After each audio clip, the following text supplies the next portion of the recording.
ولله ما في السماوات وما في الأرض ليجزي الذين أساءوا بما عملوا ويجزي الذين أحسنوا بالحسنى الذين يجتنبون كبائر الإثم والفواحش إلا اللمم إن ربك واسع المغفرة هو أعلم بكم إذ أنشأكم من الأرض وإذ أنتم أجنة في بطون أمهاتكم فلا تزكوا أنفسكم هو أعلم بمن اتقى أفرأيت الذي تولى وأعطى قليلا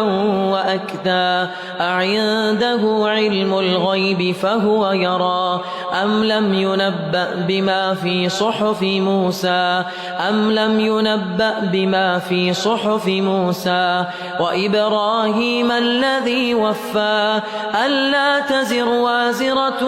وزر أخرى وأن ليس للإنسان إلا ما سعى وأن سعيه سوف يرى ثم يجزاه الجزاء الأوفى وأن إلى ربك المنتهى وأنه هو أضحك وأبكى وأنه هو أمات وأحيا وأنه خلق الزوجين الذكر والأنثى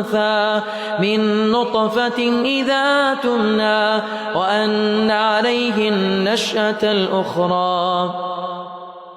وأنه هو أغنى وأقنى وأنه هو رب الشعرى وأنه